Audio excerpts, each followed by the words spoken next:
आदिम तीर्थंकर प्रभु आदिनाथ मुनिनाथ, आदि व्याधि अगमग मिटे तुम पद में मम मान। चरण शरण है आपके तारण तरण जिहाज, भव दधि तट तक ले चलो करुणा कर जिन राज। मंडी वामरा के अतिशयकारी बड़े बाबा आदिम तीर्थंकर आदिनाथ भगवान की, मूल नायक 1008 श्री चंदा प्रभु भगवान की, परम उपकारी संत श्रोमणी आचार्य गुरु और विद्यासागर जी महामुनि राज की, परम पूज्य मुनि श्री 108 दुर्लभ सागर जी महाराज की, पूज्य मुनि श्री 108 निरंजन सागर जी महाराज की, जबली परम पूज्य मुनि श्री संतान सागर जी महाराज की।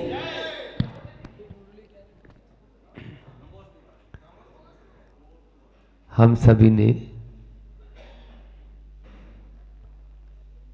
विगत दिनों में आत्म विकास अपना कैसे करें, इस पर चर्चा शुरू की।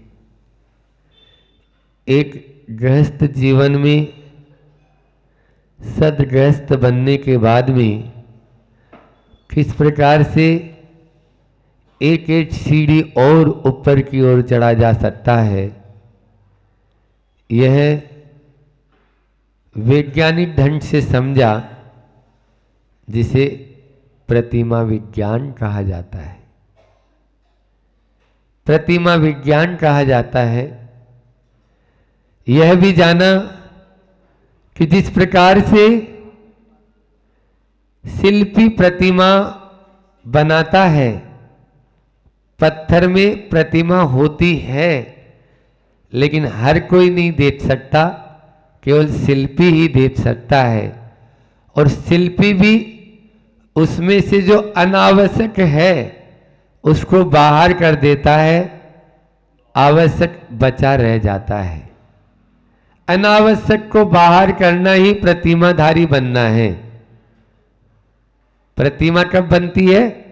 जब पत्थर में से अनावश्यक, आपके यहां पर अभी जिन बिंब बनने हैं बड़े बड़े विशाल काय, तो उसमें उस बड़े पाषाण में से शिल्पी छेनी हथौड़े के माध्यम से पत्थर को बाहर निकालता चला जाएगा, एक सुंदर सा उसमें आकार निखरता चला आएगा।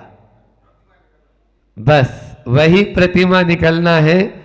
इसी प्रकार से एक एक प्रतिमा के बारे में अपन ने बहुत ही अच्छे से समझा। आज श्रावक की वह अंतिम सोपान है, अंतिम सीढ़ी है उद्दिष्ट त्याग प्रतिमा। 11वीं प्रतिमा का नाम क्या है? उद्दिष्ट त्याग प्रतिमा। बहुत सारी बातें अपन करें, उससे पहले आचार्य समंत भद्र स्वामी के चरणों में चलते हैं और उनसे पूछते हैं कि भगवान आप ही बता दो इसका स्वरूप क्या है। ग्रह तो मुनिवन मित्वा गुरूप कंठे व्रतानि परी गई है, वीक्षासनस्तपस्यन् नुत्कृष्टश्चेलखण्डधरा, नुत्कृष्टश्चेलखण्डधरा। बहुत सुंदर कि उत्कृष्ट प्रतिमा है ये। उत्कृष्ट मतलब लास्ट। उत्कृष्ट प्रतिमा 11वीं प्रतिमा का स्वरूप बताते हुए कह रहे हैं, ग्रह तो मुनिवन मित्वा, घर को छोड़कर मुनि महाराज जी के पास में जाके रहे, गुरु उपकंठे और उनके समीप जाकर व्रतानी पर गई है। व्रतों को ग्रहण कर ले, व्रतों को ग्रहण कर ले। वेत्स्यासनस तपस्यन, और वित्सा के माध्यम से अपने उदर की पूर्ति करे। अभी तक तो बुला हुआ था, चला हुआ था, लेकिन अब कुछ नहीं, निकलेंगे टाइम पर, और मिल गया तो ठीक, नहीं तो कोई बात नहीं। ऐसे भिक्षा के माध्यम से जो अपने उदर की पूर्ति करे, असन करे, भोजन करे, वे और क्या एक विशेषता और बताई, चेल खंड धरे। चेल का मतलब होता है वस्त्र, हाँ, खंड वस्त्र रखेगा, ठीक है ना। अब वो ऐसा वस्त्र नहीं रखेगा कि पूरी ऊपर से भी और नीचे से भी ढक जाए, ऐसा नहीं। सिर ढक जाए तो पांव नहीं ढके, और पांव ढक जाए तो इसको बोलते हैं खंड वस्त्र। दूसरी बात तो यह है कि सिलाया हुआ नहीं रखेगा। हाँ, आचार्य भगवान कहते हैं सिलावा नहीं होना चाहिए। इसलिए आपने देखा होगा अभी जो उनके लिए बनाया गया है तो वो सब केवल नेचुरल जैसा है वैसा ही, और हथकरघा का रहे तो फिर तो बात ही क्या है, रहना ही चाहिए, तो शुद्ध वस्त्र भी हो जाता है इस प्रकार से। तो ये है चेल खंड धरा। आचार्य भगवान गृहस्थों को दीक्षा नहीं देते थे। मतलब गृहस्थ का मतलब ये है कि जिन्होंने शादीशुदा कर लिए हैं, तो शादी हो गई हो तो, लेकिन पुण्य योग, और उन्होंने कभी मना भी नहीं किया कि मुझे नहीं देना है, और लोगों का भाव देखते थे कि क्या भाव है। क्योंकि ध्यान रखना, जब तक संतुष्टि को प्राप्त नहीं होगा तब तक आध्यात्मिक विकास की शुरुआत भी नहीं होगी। जो संतोष को प्राप्त हो जाता है वही अपना आध्यात्मिक विकास कर पाता है। तो यहाँ पर भी जब देख लिया कि अब ये लोग आश्रम में रहते रहते बहुत दिन हो गए और आगे बढ़ने की भावना रखते हैं, तो धीरे से नेमावर में उन्होंने क्षुल्लक दीक्षाएं दे दी। दूसरा, वो लोगों को ये भी बताना चाहते थे कि आगम के अनुसार कैसे क्षुल्लक होते हैं, ठीक है ना। आज एक बहुत बड़ी, इसको कहेंगे अपन, समाज के सामने कुछ ऐसे भी हो गए जो बहुत ज्यादा परिचय आदि रखते हैं और क्षुल्लक से भी अपने आप को ऊपर मानते थे। तो उनको भी बताने के लिए आचार्य श्री जी का भाव रहा कि नहीं, वास्तव में स्वरूप का बोध न होने के कारण इस प्रकार की विकृति आ चुकी है। इसको स्वरूप मुझे वापस से लाना होगा। आचार्य ज्ञान सागर जी महाराज जी की अपनी बात को रखते हुए, अपने गुरु की बात को रखते हुए उन्होंने आगम के अनुसार क्षुल्लक बनाना शुरू किया। और आज देखो अभी भी लाइन लगी हुई है, लाइन लगी है। और उनका भी भाग्य है कि इतने बड़े आचार्य के कर कमलों से स्वस्तिक जो है सिर पर बन जाए, संस्कार सिर पर हो जाए, यही तो है। इसलिए चाहे तो आप लोग भी पालन कर सकते हैं और ले सकते हैं। भाव बनाने की आवश्यकता है। यहाँ पर वह दो तरह के क्षुल्लक होते हैं।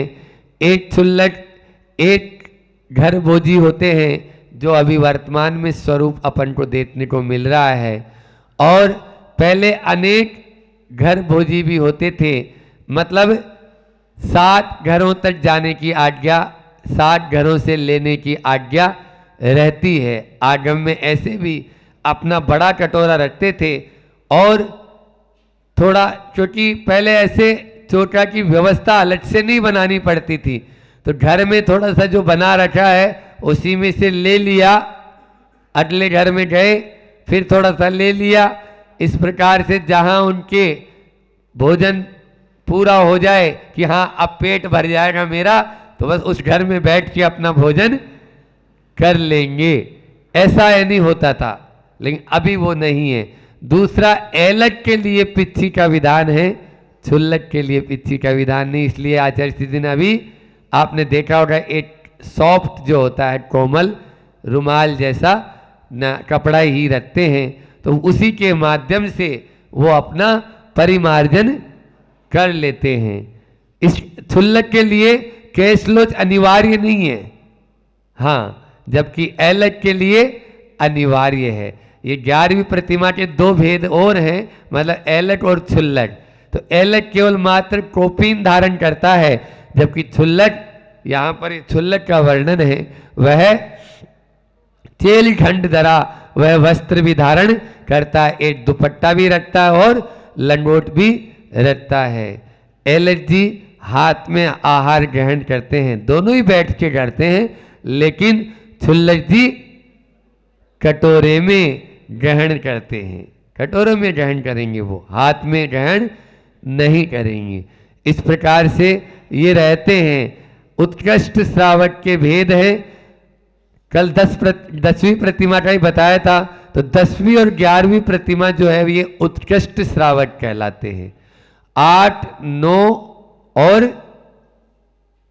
7, 8 और 9 ये जो है मध्यम श्रावक है, और 1 से 6 ये क्या है, हाँ, इसलिए कर्म में सुरवीर होना जरूरी। ये और बता दें, जो घर में संतोषी नहीं है, जो घर में संतुष्ट नहीं है, वो बाहर जाके संतुष्ट हो सकता है क्या? 3 काल में संतुष्ट नहीं हो सकता है। इसी कारण से कई बार प्रभावना की जगह अप्रभावना फिर हो जाती है। तो यहां पर ग्रहितो मुनिवन मित्वा, वो घर का त्याग किया है, लेकिन कब? किसी के कहने से नहीं, अपने आत्म विकास के लिए। अब उसको ये लगने लगा कि मेरी यहां पर कोई आवश्यकता है नहीं, और मैं निकल भी जाऊं तो सब लोग अपना आप सब वेल सेटल्ड हैं, अब कोई दिक्कत नहीं है। तब वो अपना रास्ता देख लेता है और कोई मुनि महाराज जी का पल्लू पकड़ लेता है कि चलो भैया इनका साथ हो जाएगा, अपन भी इनके चरणों में साधना आगे व्रतों को अंगीकार करके और आगे आगे आगे आगे अपना निखार लाता चला जाएगा। ये तभी संभव है। लेकिन होता क्या है कि हम डर के मारे, तो कुछ लोग कह देते हैं कि ये अपनी आत्मा का कल्याण करने के लिए तो निकल गए, लेकिन घर पे देखो माता पिता की सेवा करते, देश की सेवा करते तो और अच्छा था। एक ये प्रश्न भी आया मन में, बोलो, लेकिन सर्वोपरि आत्म कल्याण को बताया। जो अपनी आत्मा का कल्याण कर लेगा या उसके मार्ग में लग जाएगा, माता पिता का कल्याण भी हो जाएगा और देश का और समाज का कल्याण भी हो जाएगा, उसी से होगा। और यदि वह माता पिता और आत्म कल्याण समाज के कल्याण में ही लगा रहेगा, 3 काल में न तो उनका कल्याण कर पाएगा और न अपना कल्याण कर पाएगा। वास्तव में कल्याण वही कर पाता है जो अपना स्वयं का पहले देखता है, उसको देखकर, उसकी चर्या को देखकर अन्य भी लोग अपना आप इस उधर जाते हैं। लेकिन हम सोचते हैं नहीं भैया, अपन तो माता पिता ने जन्म दिया है, जीवन दिया है, संस्कार दिए हैं, अब उनको नहीं छोड़ सकते हैं, उनको नहीं छोड़ सकते हैं। उनकी सेवा जब घर में रहो तो उनकी सेवा करना बहुत जरूरी है। लेकिन यदि आपके अंदर इतनी कुवत है कि मैं अपनी आत्मा का कल्याण स्वयं मुझे करना है, तो निश्चित रूप से मान के चलिए वो सर्वोपरि होगी। उत्तमा स्वात्म चिंता साथ देह चिंता च मध्यमा अधमा काम चिंता साथ पर चिंता दमा दमा। ये परमानंद स्तोत्र की कारिका है, उसमें ये आता है दूसरे की चिंता हम बाद में करेंगे। अनादिकाल से हमें माता पिता मिले हैं। आचार्य कुंद के शब्दों में कहूं तो सीधे सीधे ठेठ भाषा में कहते हैं, आज तक तुमने अपनी माताओं का इतना दूध पिया है कि क्षीर सागर का दूध जो पानी है वो भी कम पड़ जाएगा, समुद्र का पानी भी कम पड़ जाएगा। और पहले तुम मरे, बाद में आपकी मां बाद में मरी, मतलब मां के रहते रहते ही बेटे का देहावसान देखा, इतना रोई है, इतनी माएं रोई है कि अगर उनके आंसुओं को इकट्ठा किया जाए तो लवण सागर का समुद्र, जो लवण सागर है, उसका पानी भी कम पड़ जाएगा। अब बोलो किस मां की बात कर रहे हो? इसलिए ग्रहित हो मुनिवन मित्वा, इस बात को गांठ बांध ले कि घर में कल्याण होने वाला नहीं है, घर छोड़ने पर ही कल्याण होने वाला है। यदि आप अपना उत्कृष्ट चाहते हो, आप अपना उत्थान चाहते हो, तो घर छोड़ना अनिवार्य है। यह अनिवार्य प्रश्न है। घर में रहकर 10 प्रतिमा तत्व पालन हो जाएगा, उससे ऊपर यदि बढ़ना चाहते हो तो घर छोड़ना अनिवार्य है। यहां आचार्य भगवान यही बता रहे हैं। इसके माध्यम से ही हम अपना और निखार ला सकते हैं। जब कल बात करूंगा मैं उद्दिष्ट त्याग की बात, कि कुछ इसके अंदर भी बहुत लोगों के अंदर में यह है कि आश्रम के महाराज तो उद्दिष्ट का त्याग रहता ही नहीं है। इसके बारे में आज इतना समय नहीं है, लेकिन कल बहुत विशेष रूप से इसको अपन देख लेंगे, क्योंकि अभी एक दिन और देखना है अपन को इसी प्रतिमा के बारे में। आचार्य श्री जी का पद्यानुवाद पढ़ते हैं, समय भी आपका हो चला है। श्रावक घर को तजता है, फिर मुनियों के वन में जाता, गुरुओं के सानिध्य प्राप्त करे ग्रहण सब व्रत साता, भिक्षाचर्या से भोजन पा, तप तपता सुख कारक है, श्रावक वह उत्कृष्ट राय, खंड वस्त्र का धारक है, श्रावक वह उत्कृष्ट राय, खंड वस्त्र का धारक है। खंड वस्त्र का धारक वह उत्कृष्ट श्रावक कहलाता है, जो मुनियों के पास में जाकर मुनि वन, यहाँ पर समंतभद्र स्वामी ने जिस समय लिखा उस समय तो मुनि महाराज वन में ही रहते थे, लेकिन ऐसा नहीं मानना कि जो वन में रहे वे मुनि और भवन में रहे वे मुनि नहीं होते। ऐसा पाठशाला में भी पढ़ा दिया जाता है, लेकिन गड़बड़ हो जाता है। आजकल वर्तमान में सहनन की अपेक्षा से और अन्य की अपेक्षा से भी, समाज के लिए लाभ देने की अपेक्षा से भी, जो भवन में रहते हैं, चैतालय में रहते हैं, वे भी मुनि महाराज जी होते हैं। उनके पास जाकर वह साधक अपनी साधना के और चरम में पहुंचाने की भावना रखता है। हम सब उसी उत्कृष्ट साधना को प्राप्त करें। इन्हीं परम पुनीत भावों के साथ में मैं अपनी वाणी को विराम देता हूँ। बोले अहिंसा परमो धर्म की। आचार्य गुरुवर विद्यासागर जी महामुनिराज। ये जवाब तो छोड़ो, आप तो इतना ही कह रहा हूं कि मैं 2 बातें आपसे पूछ रहा हूं। ये 2 बात मैं आपसे पूछ रहा हूं, ये 2 बात मैं आपसे पूछ रहा हूं। आपको मैं नियम दे रहा हूं, बहुत अच्छी चीज, आप चाहते हो मेरा जीवन अच्छा बने। सब आते हैं, महाराज जी आशीर्वाद दो। क्यों, काहे का? नया साल लग गया है। बहुत बढ़िया, नया साल हम मानते हैं क्या? मैं नहीं मानता कोई नया साल, हमारे यहाँ तो है ही नहीं नया साल कोई। 1 जनवरी है, सब अच्छा हो जाए, बहुत आए 1 तारीख को आशीर्वाद लेने। 1 तारीख का कोई आशीर्वाद नहीं है। अच्छा काम करो तो आशीर्वाद है, 1 तारीख का काहे का आशीर्वाद? तो मैं आज से कह रहा हूं, कोई बात नहीं, आप लोग मेरे पास आ रहे हो बार बार आशीर्वाद लेने, मैं आपको आशीर्वाद में 2 चीजें दे रहा हूं। 2 प्रश्न मैं आपसे पूछता हूं, वो 2 प्रश्न रोज आपको अपने आप से पूछना है। मैं जो 2 प्रश्न आपसे पूछ रहा हूं, वो 2 प्रश्न आपको रोज अपने आप से पूछना है। अगर वो 2 प्रश्न आप अपने आप रोज पूछोगे तो आपका जीवन बहुत अच्छा बन जाएगा। आपका जीवन अपने आप में ऐसा बन जाएगा कि अपने आपका मन शांत हो जाएगा। आप बहुत सारे विकल्पों से दूर हो जाओगे, बहुत सारी ऐसी बाधाओं से दूर हो जाओगे, आकुलताओं से दूर हो जाओगे। 2 प्रश्न प्रतिदिन अपने आप से पूछना है। जहां आपको समय मिले, जब आप आंख बंद करके दो प्रश्न अपने आप से पूछना, चाहे बड़े बाबा के चरणों में बैठ के पूछ लेना, कोई बात नहीं। अपने को तो अपना जीवन अच्छा बनाना है, और जब जीवन अच्छा बनाना है तो उसके लिए ये दो प्रश्न अनिवार्य है जो प्रतिदिन आपको अपने आप से करना है। कौन से दो प्रश्न है वो? कौन से दो प्रश्न है? सबसे पहला प्रश्न है आवश्यकता की पूर्ति के प्रयासों, मतलब आपने जो आपकी जो आवश्यकता है जीवन में, उन आवश्यकताओं की पूर्ति के लिए आपने कितना उसमें समय गंवाया। जीवन का जो बहुमूल्य मूल्यवान समय था वो अपनी आवश्यकताओं की पूर्ति में कितना गंवाया, पहला प्रश्न।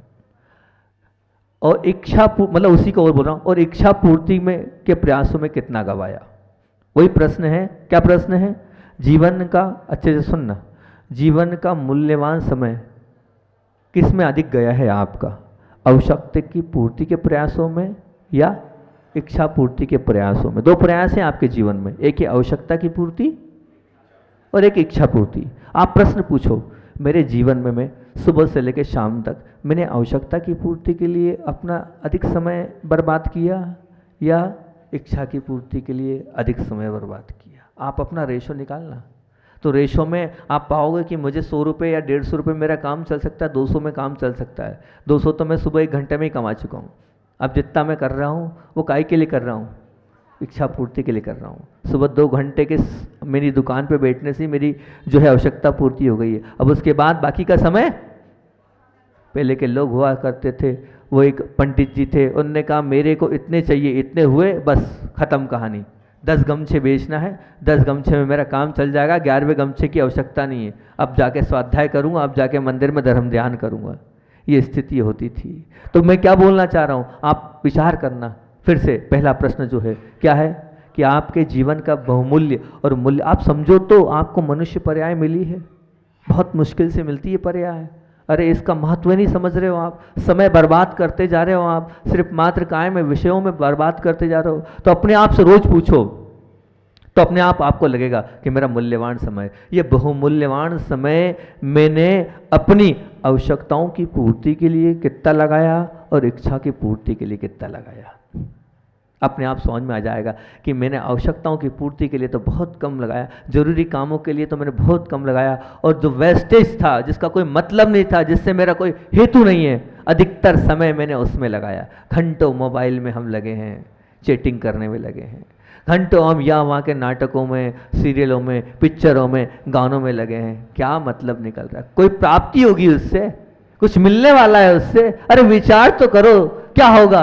कर्मों के बंद के अलावा कुछ नहीं होगा, संसार को बढ़ाने के अलावा कुछ नहीं होगा। घंटों नुक्कड़ों पर बात कर रहे हैं हम, यहाँ खड़े होकर, वहाँ खड़े होकर, क्या मतलब?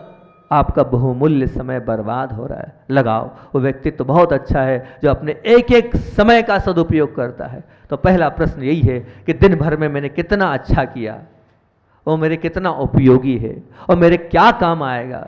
आखिर मैंने 10 मिनट किसी को दिए, उस 10 मिनट की क्या सार्थकता है। आप लोग जब मेरे पास आ जाते हो और मुझसे समय लेते हो तो मैं यही बोलता हूँ, भैया फालतू की बात मत करो, कुछ पूछना है पूछ लो, समय देने को तैयार हूँ। एक एक मिनट कीमती है, और वो एक एक मिनट जो है ना, जितना अन्न की कीमत है ऐसी उतनी समय की कीमत है। तो आप अपने उस समय को समझो। तो पहला प्रश्न मेरा क्या हैगा?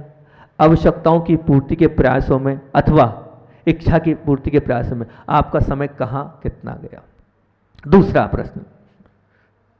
प्रश्न यह है कि भविष्य की कभी चिंता होती है आपको? होती है ना, सबको चिंता है, किसको चिंता नहीं है? मेरे को भी चिंता अपने भविष्य की, तो फिर मैं तो ये मानता हूँ आपको भी चिंता। तो भविष्य की चिंता होती है, उसके केंद्र में क्या होता है? इच्छा पूर्ति की आवश्यकता पूर्ति। बहुत गहरी बात बोल रहा हूं मैं आपसे।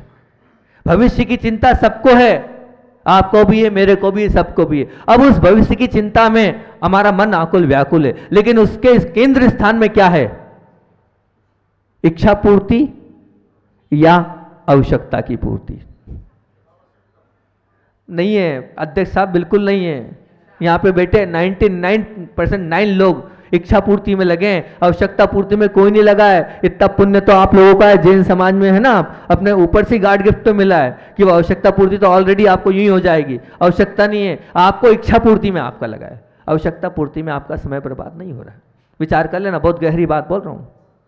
बहुत अंदर की बात बोल रहा हूं मैं कि भविष्य की चिंता सबको है। उस चिंता के उस केंद्र स्थान में क्या है? इच्छा पूर्ति की आवश्यकता पूर्ति। आपका अधिकतर समय इच्छा पूर्ति में जाता है, आवश्यकता पूर्ति में नहीं जाता है। आपकी इतनी अनंत इच्छाएं, उन अनंत इच्छाओं के चक्कर में आप अपना बहुमूल्य समय बर्बाद करते जा रहे हैं, समाप्त करते जा रहे हैं, समाप्त करते जा रहे हैं, समाप्त करते जा रहे हैं। है कि नहीं? बताओ, वास्तविकता बताओ। आप खुद अपने आप से पूछो ना कि हम अपना समय, भविष्य की चिंता है हमें, किसकी चिंता कर रहे हैं हम? इच्छाओं की चिंता। मुझे गाड़ी की चिंता है, मुझे बंगले की चिंता है, मुझे इसकी चिंता है, नौकरी की चिंता है, अभी छोटी नौकरी है, बड़ी बड़ी पैकेज वाली नौकरी की चिंता है। ये सब चिंताएं हैं। अब आवश्यकताएं तो उस छोटी सी नौकरी में भी पूरी हो रही है ना। अब आपको बहुत कुछ चाहिए, वो 2 कमरे के मकान में भी तो आपका काम चल रहा है, वो छोटी सी 2 व्हीलर में भी तो आपका काम चल रहा है। तो फिर क्या है? चिंता काय की है? ये इच्छाओं की चिंता है, आवश्यकताओं की चिंता नहीं। ध्यान रखना, अगर आपके जीवन में इच्छाओं की चिंता रहेगी तो वो आद्रोध्यान है। वो क्या है? आद्रोध्यान है, और वो आद्रोध्यान नीचे ले जाएगा। और आवश्यकताओं की चिंता है तो हम उसको आद्रोध्यान तो नहीं कह सकते, क्योंकि जीवन में वो आवश्यकताएं जरूरी है। अगर उन आवश्यकताओं के लिए, आवश्यकता की पूर्ति के लिए अगर आप सोच रहे हो तो मना नहीं कि हाँ 2 वक्त की रोटी कल कैसे मिलेगी। अगर इसकी चिंता है तो कोई बात नहीं कि 2 समय की चिंता, 2 समय की आपको चिंता, अपने परिवार के बच्चों की फीस, वो बस सिर्फ उतनी चिंता। उससे आगे जैसे ही बढ़े वैसे ही मीटर चालू हो जाएगा पाप का, वैसे ही चालू हो जाएगा आपका काय का? लोभ का मीटर चालू हो जाएगा। उसके पहले मैं नहीं कह रहा हूं कि आपका लोभ का मीटर चालू होगा। जब चालू होगा जब आप इच्छा के ऊपर जाओगे। प्रश्न ये उठता है कि आवश्यकता यदि हो सकती है तो अब ये कुछ लोगों की ये प्रश्न उठता है कि महाराज जी, जब आवश्यकता की पूर्ति हो सकती है तो इच्छाओं की भी पूर्ति होना चाहिए ना, क्यों नहीं हो सकती इच्छाओं की पूर्ति? जब हम आवश्यकताओं की पूर्ति कर सकते हैं तो इच्छाओं की पूर्ति क्यों नहीं कर सकते हैं? बहुत अच्छा प्रश्न है आपका, बहुत अच्छा प्रश्न है। उस प्रश्न का उत्तर मैं देता हूं, ध्यान से सुनना उसका उत्तर। इच्छा का स्वभाव क्या है पता है आपको? इच्छा का स्वभाव, पहली बात तो स्वभाव क्या होता है ये बताओ महाराज जी। आप बार बार स्वभाव स्वभाव स्वभाव करे जा रहे हो। कितनी बार आपके प्रवचन में स्वभाव शब्द आता है? तो स्वभाव को समझ लो। स्वभाव वो है, वो जो हमेशा रहे, वो स्वभाव है। हमेशा रहे मतलब आज भी है, कल भी था और कल भी रहेगा। अर्थात क्या? भूत भी उसका, भविष्य भी और वर्तमान में भी जो रहे उसको स्वभाव कहते हैं। और कह सकते हैं आजकल के बच्चों के साथ पास्ट, प्रेजेंट और फ्यूचर, तीनों समय जो रहे उसको कहते हैं स्वभाव। क्या? जो हमेशा साथ रहे उसको कहते हैं स्वभाव। जो लगा रहे, जिसको निकाल नहीं सकते, उसको कहते हैं स्वभाव। तो रहेगा, चाहे कुछ भी कर लो, उसको हम हटा नहीं सकते, कोई छोड़ नहीं सकता। और आप लोगों का बताऊं, आप लोगों का स्वभाव, आप लोगों का स्वभाव नहीं यार, आप लोगों के लिए तो नहीं बोलता, आप लोग तो बहुत अच्छे हैं, क्योंकि ऐसा बोलना ठीक नहीं है आप लोगों के लिए, है ना। आप तो बहुत अच्छे, बामोरा के लोग तो बहुत अच्छे हैं। कृतज्ञता का मतलब जो दुर्जन होता है उसका स्वभाव क्या है? कृतज्ञता। दुर्जन होता है उसका स्वभाव क्या? मतलब क्या? वो दुर्जन ऐसा है, इतने उपकार करने के बाद भी वो उपकार को मान ही नहीं रहा है कि मेरे माता पिता ने पाल पोस कर बड़ा किया है, भूल गया, शादी होने के बाद लात मार दी। वो कृतज्ञ है, वो दुर्जन है। वो कर्तव्यों को भूल रहा है, वो उपकारियों को भूल रहा है, जिनने अनंत उपकार किए उनको वो एक तरफ पटक रहा है। वो क्या है? दुर्जन। तो दुर्जन का स्वभाव क्या है? उपकारों को भुलाने वाला। जो उपकार भुला रहे हैं अपने पे, जिनने उपकार पूर्व में किए, चाहे गुरु हो, चाहे शिक्षक हो, चाहे माता पिता हो, चाहे जो हो, जिस भी फील्ड में जिसने जिनकी मदद करी है, उसके बाद भी वो उन्हें भुला रहा है, वो कृतज्ञ है। वो कृतज्ञ है मतलब वो समझ लेना उसका स्वभाव है, वो दुर्जन का स्वभाव है कृतज्ञता। आपके अंदर तो नहीं होगा, आप लोग तो बहुत अच्छे हैं, बामोरा वाले बहुत अच्छे हैं, पर ये स्वभाव की चर्चा चल रही है तो मैं स्वभाव की बात बोल रहा हूं। इसी प्रकार इच्छा का स्वभाव क्या है? इच्छा का स्वभाव क्या है? अपूर्णता।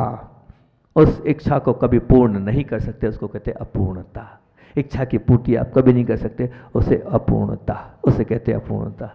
समझ रहे ना? थोड़ी सी कठिन भाषा से लग रही है, लेकिन अपूर्णता का मतलब समझ रहे ना? तो वो होती है अपूर्णता। सहज समझ में आ जाए ऐसे शब्दों में हम कह सकते हैं, कहना है इच्छा कैसी है। और अगर उसको खोलूं मैं और खोलता हूं और सरल सहज बात में बोलता हूं, इच्छा कैसी है? इच्छा ऐसी विराट नदी है जिसका कोई तल नहीं, जिसका कोई तल नहीं, जिसका कोई आधार नहीं। इच्छा एक ऐसा आकाश है जिसका कोई अंत नहीं। आकाश का अंत नहीं है, ऐसे इच्छा का अंत नहीं है। इच्छा कभी अंत को प्राप्त नहीं होगी, बढ़ती चली जाएगी। आकाश के जैसे, आकाश को जैसे हम नहीं प्राप्त कर पा रहे हैं, ऐसे इच्छा को हम कोई प्राप्त। इच्छा एक ऐसा पर्वत है जिसका कोई शिखर नहीं। इच्छा एक ऐसा पर्वत है जिसकी कोई चोटी नहीं, जिसका कोई शिखर नहीं। अंत तो होगा, चोटी तो होगी किसी न किसी पर्वत की होती है। चाहे हिमालय ले लो, अभी सबसे बड़ा पर्वत हिमालय है ना, हिमालय ले लो, हिमालय की भी चोटी होगी। उस चोटी पर भी लोगों ने जाकर अपना नाम दर्ज कराया है, लेकिन इच्छा की चोटी पर दर्ज कराने वाले कोई ना है, ना हुए हैं, ना होंगे, क्योंकि उस इच्छा की कोई शिखर नहीं, उस इच्छा की कोई चोटी नहीं। इच्छा एक ऐसा शरीर है जिसका इस जगत में कोई नाप नहीं है, उसके नाप, उसके बराबर आप प्रश्न बना ही नहीं सकते। इच्छा एक ऐसा शरीर है जिसका नाप ही नहीं है। इस जगत में आप कितना ही कर लो, उस इच्छा के लिए आप सोचो कि मैं कपड़ा पहनाकर उसे संतुष्ट कर दूं और उसे सजा लूं, संभाल लूं, कर ही नहीं सकते, कर भी नहीं पाएंगे। उसके कपड़े आप बना ही नहीं सकते, उसको कपड़े पहना के सजा ही नहीं सकते। ये ऐसा इच्छा रूपी शरीर है। और एक बात ध्यान रखना, अत्यधिक इच्छाएं आपको नीचे की ओर, भयंकरता की ओर ले जा रही। उसका आप आंखों के सामने समक्ष अगर कुछ स्वरूप देखें तो देखें, जैसे मान लीजिए, कहते हैं, ऐसा डॉक्टरों के मुख से सुना हमने, खून में अगर शक्कर बढ़ जाती है, खून में अगर शक्कर बढ़ जाती है तो क्या होता है, वो डॉक्टर वैद्य बोलता है ये लकवा लग सकता है। अगर शक्कर की मात्रा बढ़ेगी तो लकवा लग सकता है, यहाँ तक कि जीवन भी समाप्त हो सकता है। अधिक खून में बढ़ जाती है शक्कर। उसी प्रकार आपके मन में यदि इच्छाएं बढ़ जाती है, मिठास तो है वो इच्छा है ना, मीठापन, वो शक्कर बढ़ी थी कहाँ पर, वो खून में, तो ये मीठापन है आपका, इच्छाएं, इससे जोड़ा हमने उसको। तो आपके मन में जो इच्छाएं, मीठी मीठी इच्छाएं, ये जो मीठी मीठी इच्छाएं बढ़ जाती है तो जीवन में क्या देती है, वहाँ तो वो क्या होगा, लखवा लग जाएगा, वहाँ तो प्राण चले जाएंगे। यहाँ क्या होगा, जीते जी आप अशांत बन जाएंगे, और जीते जी आपका जीवन बहुत बड़ा खतरे के रूप में बन जाएगा। ये आपके जीवन के साथ वो आपकी इच्छाएं कार्य करेगी। और कहें, वास्तविकता ये है कि आप लोगों के विषय में बोलता हूँ, अभी बहनें बैठी हैं यहाँ पर, उनके विषय में बोलता हूँ, तो या फिर जो शादीशुदा होके उनके विषय में बोलता हूँ मैं। इच्छा क्या है तो उसके विषय में एक और चिंतन। जैसे जो स्त्री होती है ना, वो स्त्री जब विवाह होता है तो उसे क्या, उसे पियर का सुख छोड़ना पड़ता है, ना पियर का सुख, तब जाके कहीं वो ससुराल का सुख भोग पाती है। मतलब अपना सब कुछ छोड़ना पड़ता है और किसी को स्वीकार करना पड़ता है, किसी के अधीन होना पड़ता है, उसे पति के अधीन होना पड़ता है, उसे सास ससुर के अधीन होना पड़ता है, तब कहीं जाकर वो पत्नी कहलाती, तब कहीं जाकर वो माँ कहलाने के अधिकारी होती है। ये उसी प्रकार उसको अलग से जोड़ा हमने। उसी प्रकार आपका ये मन है, उस मन को आपको, उस मन की इच्छाओं को समन करना पड़ेगा और अपनी आत्मा के साथ विवाह करना पड़ेगा। अब उस आत्मा को पति बनाओगे, उस आत्मा को आप उसका मालिक बनाओगे, उस आत्मा की जब सील लगाओगे, उस आत्मा के परिवार में जब शामिल होगे, उसकी गोत्र आप अपने ऊपर लगाओगे, तब जाके फिर आपको सुख, शांति और प्रसन्नता का अनुभव होगा। लेकिन आप अगर मान लो नहीं हो, और ये जो मन है ये भी आपके पास है, आपके घर में है, अब विवाह नहीं कर रहे हो आप आत्मा के साथ, तो फिर ठीक है, आप सिर्फ उसी का सुख शांति का अनुभव करोगे। लेकिन सच्ची सुख शांति का अनुभव तो जब होगा जब ये मन अपनी आत्मा के साथ विवाह करेगा, मन जब ये आत्मा के अनुसार चलेगा, मन जब ये आत्मा के अनुरूप चलेगा, तब कहीं जाकर इसका सही समीचीन कल्याण होगा और ये आगे बढ़ता चला जाएगा। ये इच्छाएं बहुत है, इसमें हम इन इच्छाओं, समय तो है, इन इच्छाओं के विषय में हम दो विशेष काम कर सकते हैं। क्या दो विशेष काम कर सकते हैं? जो अभी हाल हमने आपसे बात करी थी, दो, वो प्रश्न तो अपने आप से आप करना ही, रोज करेंगे कि नहीं करेंगे? करोगे? बस कि यहाँ से सुनते हो, एक कान से सुनते हो और दूसरे से, भैया हम तो इतना चिंतन करके बोल रहे हैं, अब कुछ तो सुन लो और सुन के उतार लो अपने जीवन में, तो बहुत अच्छी बात है। तो इच्छाओं को के लिए आप दो काम कर सकें। क्या कर सकते हैं महाराज जी, बोलो? पहली तो ये है, इच्छाओं को आप मर्यादित कर लो। पहली तो ये है, अपने जीवन में जो इच्छाएं उनको मर्यादित कर लो। क्या कर लो? मर्यादित कर लो। और दूसरा, जो इच्छाएं निरर्थक है, कुछ तो वो मर्यादित कर लिया आपने, मर्यादाओं के बाद भी जो इच्छाएं हैं वो क्या है, कुछ जो इच्छाएं वो निरर्थक है। इन निरर्थक इच्छाओं पर आप पूर्ण विराम लगा दो, अल्प विराम नहीं, पूर्ण विराम। क्योंकि हमारी इच्छाएं ना वो पूर्ण विराम नहीं लगाती, वो क्या लगाती, कुछ समय के लिए अल्प विराम लगता, फिर इच्छा जागृत। सुबह रोटी खाई, दोपहर में फिर नाश्ता चाहिए, तो वो 2 घंटे का पूर्ण विराम होता है हमारी इच्छाओं पर। फिर शाम को फिर अगले दिन फिर उसके बाद फिर। मैं पूर्ण विराम की बात नहीं कर रहा हूं, नहीं सॉरी, मैं अल्प विराम की बात नहीं कर रहा हूं, मैं पूर्ण विराम की बात कर रहा हूं। तो आपके इच्छाओं पर पूर्ण विराम लग जाएगा तो बहुत अच्छा हो जाएगा। क्योंकि इच्छाओं की बहुलता ही जीवन में केवल अशांति ही नहीं बल्कि मन को क्या कर देती है, वो अपात्र बना देती है, वो हमारे को अप्रिय बना देती है, वो हमें अशांत कर देती है। क्यों हम इच्छाओं को लेके चल रहे हैं। और एक अच्छा सा उदाहरण आपके सामने रखता हूं। सिर पर, समय हो रहा है, सिर पर 100 किलो का वजन लेकर आप चलने की बेवकूफ़ी कभी नहीं करोगे। करोगे क्या? नहीं। काय को लेके चलें भैया, सिर पर क्यों लेके चलें, हम लेके चलना ही नहीं हमारे सिर पर। तो फिर आप ये अनंत इच्छाओं का वजन अपने सिर पर जीवन भर क्यों ढोके चल रहे हो? निकाल दो ना उनको, हैं? सिर पर आप कभी वजन ढोके नहीं चलोगे, या तो भैया गाड़ी है, गाड़ी में रख दिया, या और कोई कर लिया। तो अब वो सिर पर ये जो अनंत इच्छाएं आपके है, इन अनंत इच्छाओं को क्यों रख रखे? अरे मिल जाएगा, मिलेगा तो मिलेगा, बड़े बाबा की कृपा है, मिल जाएगा, नहीं मिलेगा तो नहीं सही, कोई दिक्कत नहीं है। पर वो इच्छाओं को अपने सिर पर क्यों ले रखा है आपने? क्यों उसको लेके दिन रात टेंशन कर रहे हो, ये चाहिए, ये चाहिए, ये चाहिए, ये चाहिए, ये चाहिए। ये छोड़ दो। ये इच्छाओं को आप जितना आप मतलब यानी कि उसमें उलझोगे उतने उलझते चले जाओगे, उतने उसमें सारोबार होते चले जाओगे। दूसरी बात, पहली बात तो मैंने घड़ी नहीं देखी थी, मुझे कोई समय बता दे, नहीं तो उदाहरण तो बहुत सारे तैयार हो गया। भैया 5 मिनट ज़्यादा और महाराज जी कह रहे हम ध्यान ही नहीं दिया, या हमारे सामने की घड़ी क्या बता कौन उठा के ले गया। इतना ही रखते हैं। कल अब आचार्य श्री का नहीं, समय महाराज जी बोले ज़्यादा हो गया तो अब वो छोड़ दो। नहीं, ऐसा नहीं, समय का उल्लंघन नहीं, मर्यादा हमें भी नहीं खोना अपनी, हमें भी तो मर्यादित होना। कल आचार्य श्री का सुना देंगे हम, बहुत अच्छा सोचा है ना। और दूसरी बात, अब कल इसी को हम आगे बढ़ाएंगे। 3-4 उदाहरण होने, एक आपको दे रहा हूं चिंतन करके आना इस इच्छा के ऊपर। एक तो टूथपेस्ट के लिए सोचा है, एक दूध के लिए सोचा है, एक 2-3-4 उदाहरण आपके बीच के मैंने निकाले हैं और आपसे ही पूछूंगा प्रश्न उत्तर करके, बताओ क्या, वो कल बताऊंगा। आज का जो सार था वो सार क्या है? 2 प्रश्न अपने आप से पूछना है कि जीवन का मूल्यवान समय किस में जा रहा है, आवश्यकताओं की पूर्ति के प्रयास में अथवा इच्छा पूर्ति के प्रयास में। और भविष्य की हमें चिंता सबको है, तो उसमें चिंता काय की? इच्छा पूर्ति की, आवश्यकता पूर्ति की। और फिर उसके बाद ध्यान रखना, आज जो हम बीमार पड़ रहे हैं वो काय के लिए पड़ रहे हैं? हमारी इच्छाओं के कारण ही हम बीमार पड़ते। इतना ही रखते हैं अपन, इतना ही रखते हैं, आगे कल करेंगे अपन।